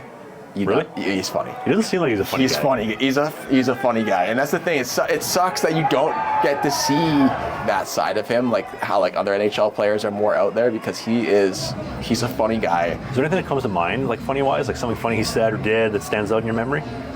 I don't even know. I just remember when I was Black Ace, and it was just him and I sitting at the breakfast or brunch table or pregame meal table, and I just remember it just laughing. I don't know what we're talking about, but it was just goalies being goalies and just laughing. And he's just a funny guy. And like, or even like during development camp years, it was myself and Jason Kasdorf and Winnipeg legend, big Winnipeg legend, good guy. Also another good human being. But we were staying at the same hotel, and we'd go to the Sport Check at Polo Park. We would just spend like 3 hours putting on the greens. But this is back before, when we were all in college. We didn't have any money. We didn't have anything to do, and so we just go to the mall and just putt and chirp each other and just be like kids in the mall. But it's too bad. It's too bad Helly. Hopefully, when he retires, he gives a little bit more about him, because he's a funny guy, a really funny guy. I'll own it. I've sent a couple messages to different NHL guys, like, hey, like if you want to come on the show, you're more than welcome to. Like, I'm not the CBC or the TSN. I'm not going to bury you for clicks. I just unbiased. Let's have a conversation and see where it goes. I've sent his wife Probably we're talking the double digits of messages on Instagram now. Being like, hey, hope you're well. If your husband ever wants to come on, like I would love. And he doesn't even do like any of the stuff for the Jets. I know. So I don't think you're gonna get it. It's tough. I feel bad. You have your reputation, which is too bad because like even like when I put up the story asking for questions, I got a few people angrily messaging me. But they don't know. They don't know. But whenever we have our pod, they're always really good. They're always like, I don't know, I find them kind of deep. We usually get into like deeper things, like the mental health side of things and like the grinding and the adversity, or like, you know, some of the political things of like minor hockey and all this stuff we get into. I don't know, whatever. People are going to do what they're going to do. Well, you're one of my closest friends, and I love you with all my heart, and I'm not here to bury you. I want to have a good conversation with you, and I'm honored that you allow me to share the story. I mean, how many times we shared all these stories? But Maybe a fourth time, who knows? But you drove shotgun all the way from Fort Wayne, Indiana to come down here with you. Grand Rapids, yeah. Come up here, actually. But that's true. That is come up. But anyway. As you're suspended for being an idiot. Well, for scrapping and then flipping the net Askarov style. But we'll get to that later. I want to continue with your story. It's not about me. Some weeks. This week's about you. Right. So, also, what did you order on the private jet? You said that there was a lamb option. What were the other options? I can't remember. Probably fish, lamb, steak. I'm a big lamb guy, so whenever you have the option for lamb, get lamb. Lamb is also very expensive, more expensive than like red meat. So I usually will get it, and it was very well done. Nice little lamb chop. Ooh, nice. And I think there was like a rosemary balsamic kind of glaze on it. The one thing I do remember is there's sushi when you walked on, which is pretty cool. But you got, instead of like water bottles like you have, it was the full 1 liter Fiji waters. Ooh. And if you think I didn't put 4 of those in my bag, I did. My backpack, I'm pretty sure it was like a Michigan Tech Husky backpack, and I put like 4 and then 2 in like the drink holders. He's walking out, he's carrying the bags like this. I was like, hey, can I just, is this to take? Can I take a couple of these? He's got the Costco case in the back. Yeah, I know. So like, and those were in my my fridge for a while. But I started probably just refilling them up with the rig. I was like, guys, I can afford Fiji. Jimmy, you know there's more in the back you can take. You don't have to take them on the plane. Do you remember what Buff ordered? I don't think he ate. Really? You know when like you're like sick and you just don't want to eat? I think that was just like I get the man flu. I tell you, like it's real. Like the man flu is significantly worse for males. I get it. And so he probably had it. And I don't remember. I was trying to like black out all the embarrassment of me being a peasant on that time. God, it's just one media guy didn't show up. It would have been good. I would have been safe. Do you remember what Bucky ordered? We didn't. He was somewhere in the middle row. I don't know what he would have ordered. Mm-hmm. I just kept my head down, tried not to draw attention to myself as best I could. Seen and not heard. Yeah, don't like me. I'm just here in case someone gets hurt. And in that case, they're going to send me away and call a touch. When it actually has to play. Why don't we talk about the end, though? Because this is something that I don't think we talked about enough last time. So you played 2 years in the American League. Like I said, you did well. You played 28 games-ish. Mm-hmm. 908, 922, best save percentage of all time in the playoffs. Yep. And up and down a little bit between Jacksonville and Tulsa and whatnot. Mm. But so then you get called in for the year-end meeting, and Zinger says what? Yeah. This is the end of your contract, too. End of my contract. So he just said, he's like, you did everything right, and you earned an opportunity, you didn't give it. And when he said that, my game plan that I had coming in, it like shattered. Like I look back and I'm like, I probably said the wrong things. I should have came in and be like, I just want to be a part of this organization. I'm going to do whatever it takes. And maybe they would have qualified me. Maybe not. Maybe they would have. But they said that, and it actually, like, the best way to describe it was like either my brain shattered and reality shattered, or my heart shattered. And then I think I said, like, hey, well, if being here isn't what you want, like, I'd rather go to an organization where I get an opportunity and blah, blah, blah. And I shouldn't have said that. I should have just said the political thing and the hockey thing. And I didn't. So I didn't get qualified. I ended up signing with Charlotte. And my luck being my luck, Carolina had like 7 guys on NHL deals and me on an American League deal. So I was sent to the coast. And then playing really well in Florida. Like I said, struggling a little bit, starting to struggle mentally now with things, but I was putting in good performances on the ice. It was just like the 24 hours leading up before a game, I was like puking my brains out and nerves. And then things are going great, doing really well, starting to feel good again. Like, all right, like now we're back. I'm living in Florida, 4 miles Florida. Like, this is great. I get to show up the ring in shorts. unbelievable organization. They've won it 3 years in a row. Like, they treat you so well. This is awesome. And then I find out, get called in the office, and usually you get that call, you're like, okay, something bad's happening. And I found out that they are moving me to Reading, which is not the best place in the world. ECHL. Moving me to a different ECHL team because they wanted Callum Booth, who wasn't doing super well that year. They wanted him to play on a better team and kind of get his confidence up. So they swapped us. And so he went to the Crador team that went to the lost in the Kelly Cup finals. And then I went to Reading, who was on the outside looking into playoffs. And it was sort of like the junior situation where I just came in and I played super sick. And we missed out on playoffs by 1 point. But I was like, that was probably one of the best string of games I had in my pro career. And I just didn't have any good offers. Like, I didn't have any, like, nothing was great. There was a little bit of ego, a little bit of butthurt, a little bit of just not knowing what I wanted. And so I was like, hey, I'm going to try my hand in Europe. Unfortunately, the European agent I worked with was awful. What did he do wrong? That didn't work? Everything. Like anything specific? I know it was a little bit of debacle we talked about. Yeah, well, BS me, string me along, not sell me to good teams, basically take whatever the quickest way to get. Like, how it works is, like, typically teams in Europe pay your agent when you sign a deal, and it doesn't come out of your contract, or like the contract you get is a little less because the money they gave it to your agent. So he was just trying to get the quickest buck. And so the offers were not good. And so I ended up getting my own deal in Coventry. The Blaze in the UK league. Blaze in the UK league, which is it's a good league. It's between the East Coast and the American League in terms of skill. But it's kind of the league, it's changing now, but at that time it was kind of the league you go to towards like your end your career, not like create new opportunities. I didn't know that. The agent probably sold you on that?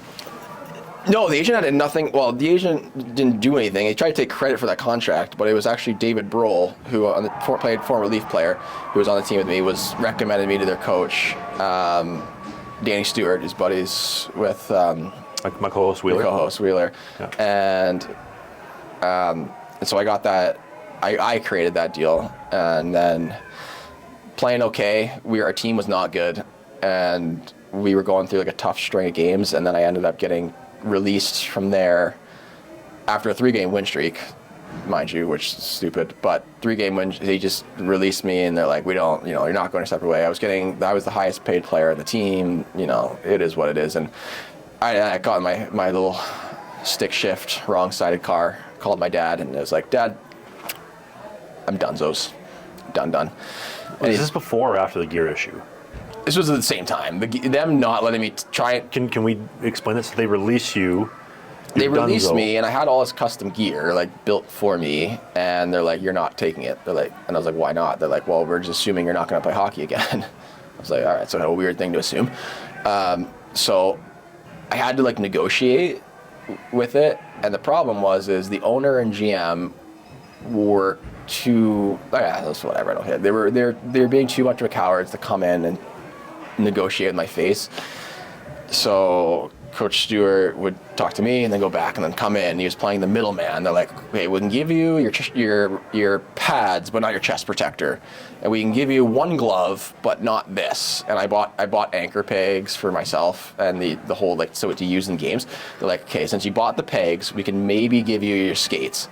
And I just remember I was like, okay. And then our equipment guy there was pretty good, and I was like, Eve, when Stewie comes back, can you just distract him for a second? I just put as much stuff as I can in my bag. I didn't get everything, but What did you not get?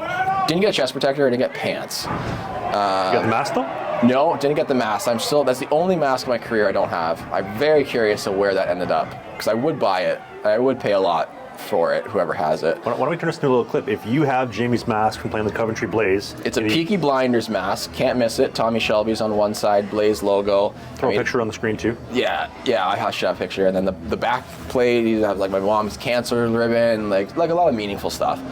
Don't have that. If you have it, reach out, because I will buy it from you.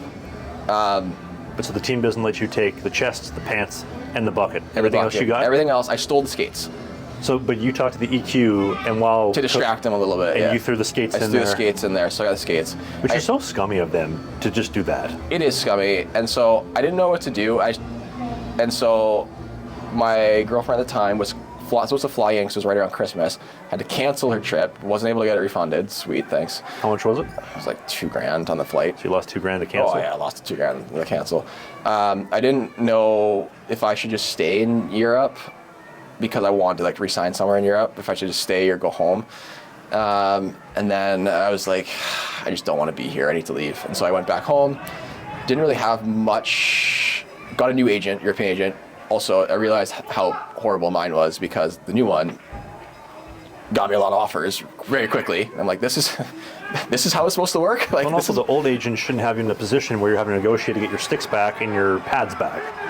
Oh, right? I definitely did not get any sticks. That's for sure. You took no sticks as well? Zero sticks. Definitely did not get sticks. But yeah, so the new agent had a few offers. It was good, and then I ended up having an opportunity in Cincinnati. Someone got hurt in Buffalo, and so there was like an opening. And I was like, well, you know what? Like, again, it was one of those ones like, look, we need a guy. We can't promise you much, but come in. Hauser's here. It's gonna be good. And I was like, you know what? I need the PHPA. I need the insurance because I was living in the States at the time as a Canadian, didn't have insurance. So I was like, I need the insurance. You know what? Let's just do it. And instead, like cool. Going to signing in Budapest would have been cool, but whatever. I was thinking like I need insurance for the summer. So I signed. Took me a game or two to kind of get my footing under me, and then I started to play well. And then they ended up trading me to Brampton because Brampton needed someone to go on a run. And played, actually right before I was traded to Brampton, I talked to Joe Shaw, head coach of Michigan Tech, and I was like, hey, I'm done. Like, can I come be the goalie coach in exchange for school? He's like, as long as you are sure that you are done, we will make it happen. And as soon as they got the green light on that, I was like, then I knew I was done. And it kind of felt like a little bit of weight lifted off me. So I kind of like, then I went to Brampton and I was playing like carefree, and I was like, hey, let's just go on a run. Like, this is house money. Yeah, house money now. Obviously started playing well again, started feeling good again.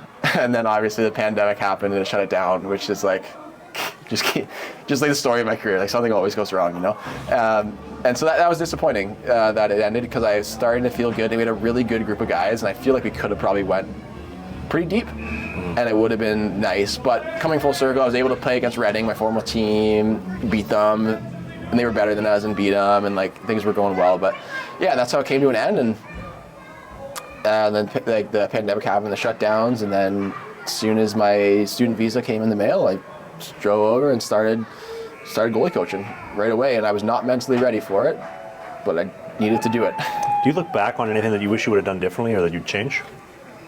I know it's very wide. Yeah. Like, would I definitely not been drafted? But that's kind of like, I would have said I would have not. Can you decline that? Say, I don't want you to. Pretty sure I could have. Like, when they called me, I could have said, please don't draft me. But you don't. Why would it? Like, you say that, and you're like, only superstars that don't want to go to a certain team say that. Like, Well, and the fans hear that, they'll also call you an Eric Lindros. Yeah. But they don't understand the inner workings of what we just explained. How you're such a disadvantage. Yeah, definitely. Definitely turned down being drafted. Honestly, that would probably be a pivotal moment because I would have signed to a team that was like genuinely wanted me. And then when a team wants you, you get opportunities because people have invested time and money and all these things into you. So when a team wants you, you get starts, you get opportunities, even when you're playing poorly. You just explained Callum Booth, who was drafted. Yeah. They swapped you because they have to get him opportunities because they have more money invested in him. And so you get that stuff when you're signed or drafted that way. And so that easily, hands down, I say that every time anyone asks, that's the one thing that I would change because probably would have been a lot different. And I would have had more opportunity in like terms of growth and development, like they would have put time and effort into trying to get me better the way that other athletes and positions you get. Like, you'll see guys that are like high draft picks that don't pan out, that they get every single opportunity because it's investment. We want return on your investment. I get it. I was a very late throwaway investment. There's no need. And so, like, if I was a free agent signing, that's a different story. A team's using a free agent pick on you. They're going to give you those opportunities until you drop the ball and they're like, okay, you're done. And so that's easily the one thing I would have changed. What about the call-ups? You mentioned 14 call-ups in one season. Like, how do you mentally compartmentalize that and not get so emotionally charged by it? Oh, I didn't. Okay. It's so many highs and so many lows. It's like it's hard to explain because people that listening that don't play at a high level or don't play hockey for a career or for money, and it's your livelihood, it's different than going out and playing at your local league or playing, AAA or even playing college. Imagine you're working your dream job, and let's just say you're a CPA, you're an accountant, you're a lawyer, you're working with Harvey Specter and the boys in suits, and you just want to make partner, because that's it. You're going to make a bunch more money. You're going to have all these opportunities. Sick, and you make partner for a day, and then all of a sudden, like, nope, we're giving it away to someone else, and then you go back down to being a paralegal. And then you get it again, and then you get down. And it's this high and this low and this mentally charged. And then when it's not even like you're getting called up sometimes for a month at a time. Sometimes I was getting sent down for less than 12 hours. Like, and you're just like, and like you're feeling like crap for such a short period of time, and then all of a sudden it's this high and there's this low. And so just like I would say that's that. Imagine getting a promotion and then losing it 14 times in a year.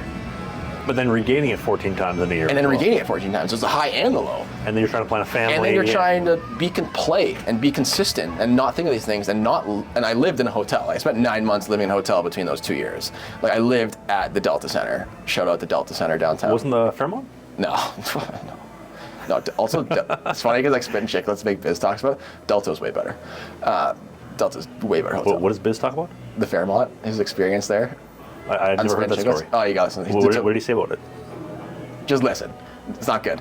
Tell me, for anybody else that doesn't understand as well. If you listen to Biz had a thing where like they were charging overpriced for water and like the rooms weren't great and the internet was crappy. The Delta, good hotel. Very good. I actually really enjoyed staying there. Okay. You ever use a rooftop pool? I did use the rooftop pool at the Fairmont. How was it? No, rooftop pool at the Delta. Oh, they both have rooftop pools. Pretty good. Or maybe not rooftop, but it was still like upper level. Delta's good. Delta's also attached to the Skywalk. It was great. Lots of things to go. You go to the Shark Club, get something to eat. It was. You did not get anything to eat at the Shark Club. I'm not a gambler. But I did get something to eat, and it was walking distance, and the rooms were great. So, but I spent 9 months living in a hotel, which is also not fun. Like I just wanted to go to TJ Maxx or Winners for those listening in Canada and just get something for my house. I couldn't because I lived in a hotel. Well, how did you adapt to living out of a suitcase then, basically? Like I said, I'm a simple guy. So I learned that I don't really need much. I'm very good at packing my vehicle. I can pack my entire life in my car if I need to. You just kind of accept it for what it is. And I accepted it because I knew that I was in the American League, and I was like, this is my opportunity. And so part of it is to, you can bleep it out, is to eat shit and live in the hotel and eat the one-timers and practice and stuff. If I was living in a hotel actually in the East Coast League, it might have been a little different. But it was just something I thought that I was like, this is part of it. This is part of earning, you got to kill what you eat. You eat what you kill, and this is part of it. Looking back, it sucked. You just, again, like it's highs and lows, and then you get called up and sent down. You got to pack all your belongings again. And so like it's mentally wearing. Imagine getting that promotion, and then you have to move to a new city, and then you lose your promotion, and then you gotta go back. That sucks. Like it's hard, and it's hard, and until you go through it, it's very hard to. You don't truly get it, and a lot of players that have got called up and sent down, especially that frequently, which is pretty rare, understand the highs and lows of what that feels like. I haven't played at your level, but I've lived it as well, the Fed level, and also like the same European experience. Like I've been there. I totally get what you're talking about. Yeah, it's hard. It sucks really a lot, hard. man. Like, And that's. You mentioned the flight thing with your chick. When I was just in Spain, I was planning to have mine come down, and then less than a week later, I'm bouncing. Well, thank God there's a travel credit you can get, but it's part of the territory. Yeah, see, I didn't even get a travel credit. That's why you book on a big airline, not a small airline. And make sure it's refundable. Make sure. How like you pay like $50 for insurance? Didn't work. Didn't scam.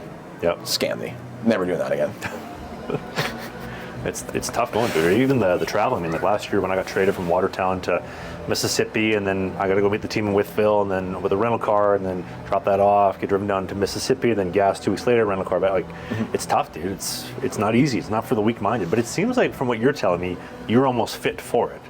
Like you were built for it more than most were. I think I was to the point I wasn't. I think I don't know. There was that breaking point, but like I said, I had like a significant amount of adversity and like hockey, like life hardship. No, I'm not gonna say that I didn't grow up in the hood or the ghetto and had to grind. I grew up in a well-off family, and my parents are unbelievable and still together, and I had a lot of advantages that way. But like in terms of getting cut from like AAA and like minor hockey and getting traded in junior and having coaches that like ripped into me even from like minor hockey ages, like did not playing in college for the first 2 years. Like I had that experience. You need that experience to grow. It's essential for all athletes to have that experience. I just happened to have a lot more of it, and it came to a point where eventually I was just like, I'm done. I want to do something else. And now, thankfully, in real life, which you're not there yet, but I'm getting a lot closer now, I have to admit. You're getting too closer to it. In real life, usually the mentality I have where you kind of get what you give, it's more realistic. Like in school, the more I studied, the better the grade, the more successful I would be. I wasn't worried about someone else getting a better grade and bumping me from the program. You do well, or like, the better of a goalie coach I am, the more goalies the more successful they will be, and the more my goaltending kind of allure grows, or like the more time and effort I put into growing Ghost Rehab and performance, the better that itself as a business is going to go. And so you do get a lot more. There's a lot less outside influence. So like, I think that might be why like I'm like happy in life now, because I can continually, I still grind like so hard. Like I grind my face off, just like I did in hockey. Mm-hmm. But now there's less influence from other people on it, and I think that's why I'm willing to wake up at 5 in the morning and and cut my clips and do my video breakdowns and make my social media clips, and then go coach, and then do this and then do that and then do that, and not get a lot of sleep. And because one, I love it, but again, I'm able to get out what I put in, and that's ultimately like what I want. I want what I do to matter, especially matter to me, and that's where I get fulfillment. There's a couple more things I want to touch on, but just to finish on this one, do you think that a lot of hockey fans that maybe hear this and say you're being a victim, I think somebody commented the other day on the old podcast that you have a loser's mentality, which I completely disagree with. You do not have a loser's mentality. It's just the reality of the business. They don't understand it, because when you're working the day-to-day job, the harder you work, the more you get back, right? They haven't played a sport at an extremely high competitive level. And the things that we're talking about, it's almost like trying to unravel the way that the world works. It's so sick and twisted that you never actually comprehend it. You don't know until you get to it. But you don't know what you don't know. Yeah, you don't know what you don't know. I definitely do not have a loser's mindset, thankfully. I've also won quite a lot of hockey games in my life. It's funny because the biggest loser mindset is commenting negative things on other people's videos on the internet. Well, not even just this, but like anything. And I see it from I just read comments on people's things. Like, that is the biggest loser mindset, instead of just saying things to someone's face. But yeah, hey, sure, whatever, man. This is the thing, it's like, I also don't care. Like, I coach goalies, man. The only thing I care about is I care about my family, and I care about my health, my friends, and I care about my athletes. Well, sure. I'm going to quote one of my best friends, Matt. Those that matter don't mind, and those that mind don't matter. It is true. It's a universal truth. Yeah, and if you have your family, the small group of people that you care about, those opinions matter. Everything else is just noise. Yeah, no, it's the 100 fans hot messaging you after a game, or even your own team's fans saying, "Hey, you sucked last night, man. That screen from the point, you should have had that one." Yeah. Thanks, Daryl. Yeah, hey, trust me. There's no one more aware of the goals that I gave up than me, because to this day, I can basically remember every single goal I gave up from college onwards. I remember all of them. And so victim mentality, whatever, it's okay. It's so funny because as someone who works with kids and parents in minor hockey, oh gosh, I can assure you that that most hockey players, most high level athletes do not have a victim mentality, or else they wouldn't have got there. And it's always the kids and parents that don't make it or aren't playing high level to have that mentality, but they just don't. It's like Dunning-Kruger. The smarter you are, the more you realize you're dumb. But the people that aren't smart think that they're smart, but they don't understand it. So the Dunning-Kruger effect, which is a horrible paraphrase, a way to explain it. But it's just you're always the people that have a true victim mentality are always the ones projecting that they have, or like it's always politics. It's like, yeah, it's probably because you're the problem. Like there's a common denominator that every team you go to, things aren't going well. It's probably because it's you. It's not because every team is bad. And I would say as well, just the devil's advocate here, or devil's avocado, for myself personally, absolute self-accountability is critical, but I'm not going to overdo that to the point where it's not beneficial. That there's a certain degree of, okay, the puck went in, this is how it happened, this is what I did wrong, that's it. There's no more need to think about this. I've gotten what I need out of it. Anything more is only going to beat me down more. And I'm definitely not listening to somebody who I wouldn't take your advice, so I would take your criticisms for that as well. Yeah, exactly. And so it's like there's few people that I respect in terms of the hockey world. And they're also, surprise, surprise, not the people commenting on random videos on the internet. No, you'd be surprised how few NHL goalie coaches comment on videos on the internet. It's usually so-and-so who played high school sports and then is super unhappy with the way things are going, and so they make fun of teenagers on the internet, which is usually, so the internet's so great. You know, the only one that comes to mind is Connor Ingram, goalie for Utah. Yeah. He'll comment to my stuff every now and then. He'll call me an idiot, like on a public comment. That's pretty funny. That's kind of funny. I think it's hilarious. But I read the comment and I think to myself, dude, I'd love to have you on the podcast. Yeah. Like, you think I'm an idiot? I'd love to hear why. Right? Like, clearly you're doing something. You're making money. You're playing the show. You play at a higher level than I have. You know something I don't. Tell me why. I'd love, but I sent him a message to come on the show. I never heard back. Of course. But he still comments on stuff. Oh, that's funny. Yeah. Yeah, well. And any high-level goalie is more than welcome to come on the show, and if you want to shit on me, we can have a conversation. I'll play devil's advocate both ways. I'd love to hear what you got to say, but yeah. I think we covered just about everything. The ECHL bunks is the last thing I got for you. You want to talk a little bit about that? Which one? The ECHL bunks. The traveling setup. Oh. Like, how do you guys travel in the ECHL? Bus. Unless it was, some teams would fly far away. Like, obviously, when Newfoundland was in the league, you had to fly to Newfoundland. Bus, just beds. Usually 2 or 3 beds stacked up. Sometimes, depending on your bus, the beds were an appropriate size for someone of our stature, and sometimes they were not. The worst one I had was we had a 4 and 5 at home in Tulsa, so 4 games of 5 nights. So Wednesday, Friday, Saturday, Sunday. I played all 4. Super good for the body. Yep. Hopped on a bus, 22 hours to Charlotte. Charleston, South Carolina, and so we didn't have enough beds on the bus, but I was a starting goalie, so I got the privilege of a bed, but I was a rookie, so not a good bed. So my bed was about 4'5", and so I was in a ball for 22 hours above the coaches too. Like I wasn't even in a good spot with the boys. I was above the coaches for 22 hours. And then we had to play South Carolina on Tuesday, and then Wednesday in Atlanta, and then Greenville on the Friday, and then up to I don't know, maybe Brampton or something crazy, but that's when I got called up, and so I didn't have to finish the road trip.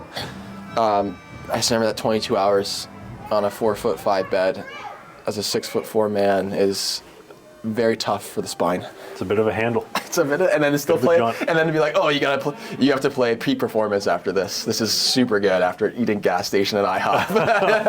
The Buc-ee's gas station. Yeah. Like the pulled beef subs. Yeah, and I tried. I was like a health freak then too, and so I tried to do the best. But sometimes there's only so much you can do at Denny's, man. The Grand Slam only takes you so far. Oof. All you can eat pancakes though. Yeah, carb load, man. Yes, sir. Do you ever miss that though? A little bit? I don't miss. Well, I miss like the stories and like. This is why we play hockey, though, right? And you complain so much about it in the moment, but then you look back and laugh because it's like cool life experience.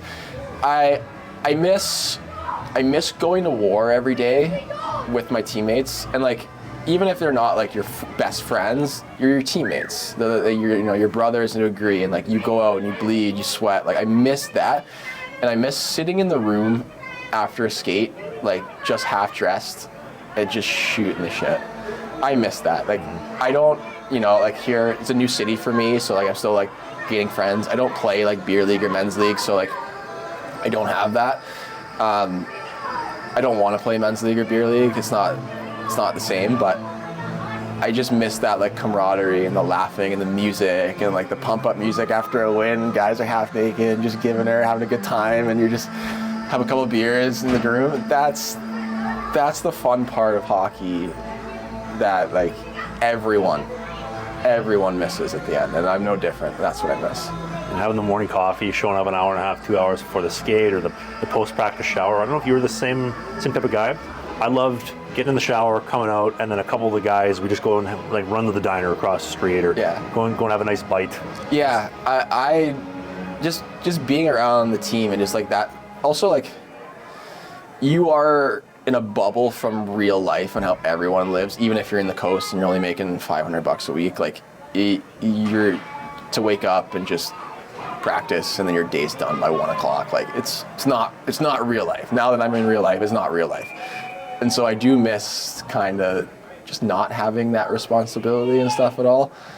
But again, like I was, it's 23 to 27 I played, and that was a part of my life, and that's it. But yeah, mostly the boys. And so it's nice that like, it's the one upside of social media is I can keep track and still communicate with people. And even now I try to reach out with some guys that I played with that like I just don't have their numbers anymore and just say, hey, what's going on? I was just thinking about this, and this. And that's the cool part about it. But yeah, that's what I miss. I mean, you were just talking about like Michael Hutchinson before we started recording. I've been chatting with Hutch a little bit, but you've known him for a while, and that's the guy I've been trying to get on the podcast or comms, right? Like you've known him for a while. It's that beauty, like keeping that synergy going. And like comms and I talk pretty frequently. Like he's an unbelievable person too.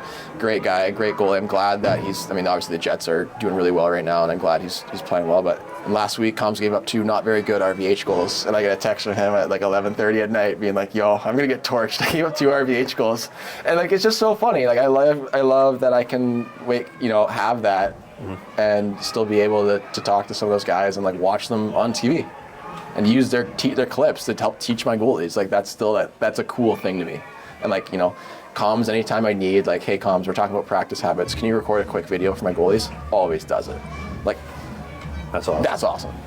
That kind of stuff I'm very fortunate for that hockey has allowed me those connections. If anybody has enjoyed this conversation and wants to find you somewhere and can keep it going, where do they find you? Big on Instagram. It's Jamie Phillips 30 is my Instagram handle.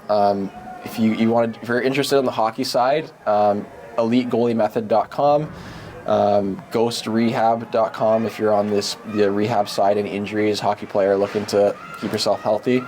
I have an app launching pretty soon for the EGM goalies. It's actually like pretty cool. It's the best next thing to having a goalie coach in your back pocket. So I'm excited about that, and it's a lot of work. And so when that drops, you'll be the first to know. Awesome. If you enjoyed the show, hit the subscribe button. We've got more episodes just like this. There's a YouTube Clips channel, still in the Biscuit Clips. And we do a new episode every single Sunday with guys just like Jamie. Well, not interviews every single Sunday, but new episodes every Sunday. Thanks for watching, and we'll see you soon. Thanks for having me on again. Awesome, dude. That was good. Yeah, that was good.